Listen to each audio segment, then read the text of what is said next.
Warahmatullahi wabarakatuh dan selamat sejahtera. Okey, hari ini kita sambung lagi perbincangan buku teks sains tahun 6 KSSRC Makan pada muka surat 42. Sebelum ni kita dah tahu satu faktor yang mempengaruhi pertumbuhan mikroorganisma, iaitu suhu yang sesuai. Kali ni kita pergi kepada satu lagi faktor yang mempengaruhi pertumbuhan mikroorganisma. Maksudnya kita nak kena tahu faktor ni supaya kita bagi dia tak boleh hidup. Kan kita kacau dia. Itulah caranya. Tapi yalah, itu mikroorganisma pun ada yang berguna, ada yang tak guna kan. Ini cerita pasal yang tak berguna lah, yang boleh merosakkan makanan kita. Jadi cikgu dia tanya, selain dari suhu yang sesuai, apakah faktor lain yang mempengaruhi pertumbuhan mikroorganisma? Fahami situasi di bawah. So yang pertama, yang kedua lah selepas suhu adalah kehadiran air. Kehadiran air macam mana tu? Mengapakah roti yang telah dikeringkan ini tahan lebih lama daripada roti biasa? Pernah nampak kan roti kering kan? Tengok ni. Roti biskut margarine. Tenang kan? Kalau roti kita beli kat kedai kan kadang-kadang dia expired 2-3 hari kemudian. Tapi kalau roti biskut ni dia lebih lama tau. Jadi adakah ketiadaan air menyebabkan mikroorganisma tidak tumbuh? Beza dia sebab roti ni tak ada air. Dia macam tak ada, dia kering lah senang kata. Jadi dia, adakah tu dia tanya, adakah menyebabkan mikroorganisma ni tidak tumbuh kalau air tak ada? Saya juga berfikir begitu.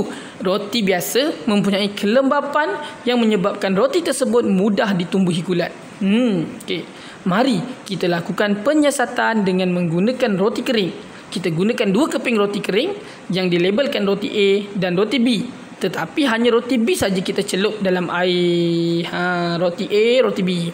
Berdasarkan bahan yang dicadangkan, rancang dan jalankan eksperimen untuk menyiasat jika kehadiran air mempengaruhi pertumbuhan mikroorganisma. Okey, ini dia tak buat eksperimen dia cuma bagi tahulah. Jadi nanti roti A dengan roti B ni, satu tu kita celup air, satu lagi kita tak celup air. Lepas tu kita letak je lah dekat atas meja. Kita tunggu masa. Okey, jadi pemboleh ubah yang kita kena kawal, yang kita kena mengawal tu adalah pemboleh ubah manipulasi dia adalah kehadiran air lah, sebab kita celup tu. Dan pemboleh ubah bergerak balas adalah masa untuk keadaan roti selepas 3 hari atau 4 hari ke. Okey. Itu kalau awak buat eksperimen tu. Okey, selain tu kita masuk kepada seterusnya. Suhu dah masuk. Hari ni kita dah masuk air tadi. Udara pula. Sayur asparagus. Aspalela. Okey, ni asparagus Sayur asparagus ini tak pernah tahu pula ni namanya asparagus. Tengok sikit. Tu sayur dia sayur tu rupanya kan. Padahal pernah nampak. Dah macam buluh kecil dah. Cantik. Okey. Dipack di dalam pack vacuum. Adakah sayur-sayuran yang dipack di dalam pack vacuum tahan lebih lama?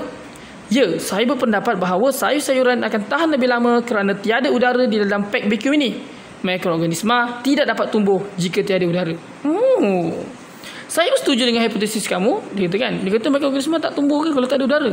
Kalau maksudnya dia pun macam kita kan, bernapas kan.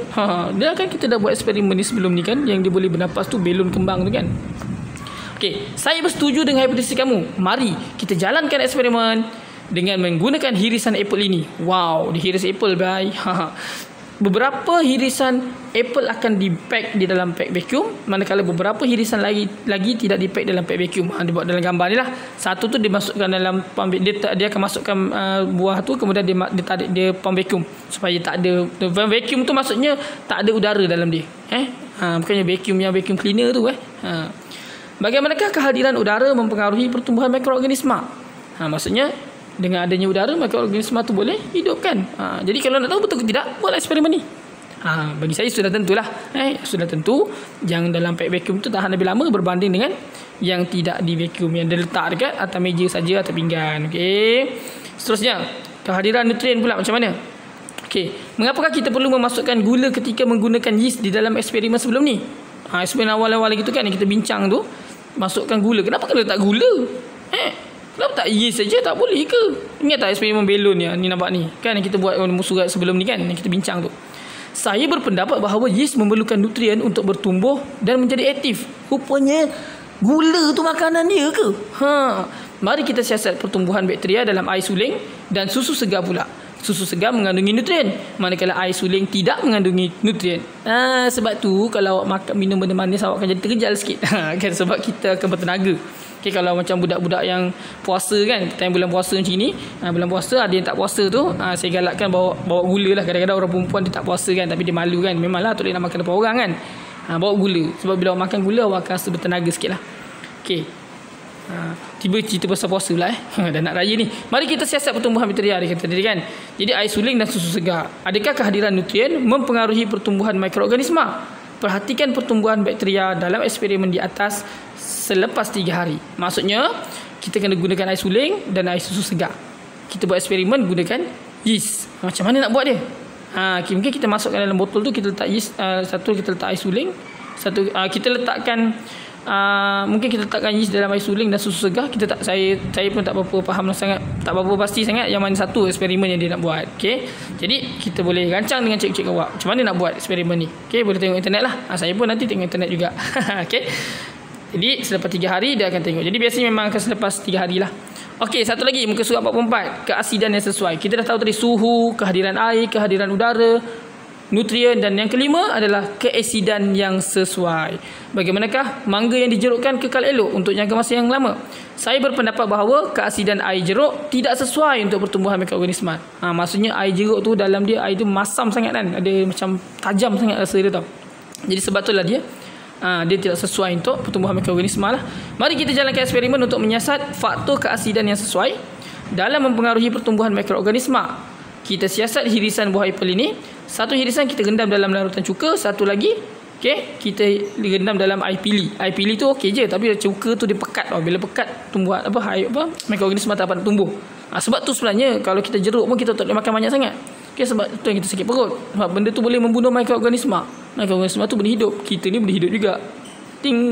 Kan. Jadi hati-hatilah, jangan makan jeruk sangat kita makan sikit-sikit boleh dah. Jadi berdasarkan ke semua eksperimen yang telah dijalankan, apakah kesimpulan yang dapat kamu buat tentang faktor-faktor yang mempengaruhi pertumbuhan mikroorganisma? Jadi secara kesimpulannya, pertumbuhan mikroorganisma dipengaruhi oleh 5 faktor, iaitu suhu yang sesuai, kehadiran air, kehadiran udara, nutrien dan juga keasidan yang sesuai. Jadi itulah 5 faktor yang mempengaruhi pertumbuhan mikroorganisma. Saya rasa sampai situ dulu. Sampai muka surat 44 ni. Nanti kita akan sambung lagi video akan datang muka surat 44 juga dengan tajuk kegunaan mikroorganisma. Ada guna ke mikroorganisma? Ingatkan merosakkan makanan je kan? Ada guna dia. Nak tahu apa guna dia? Nantikan video terbaru daripada saya. Assalamualaikum dan selamat sejahtera. Jumpa lagi.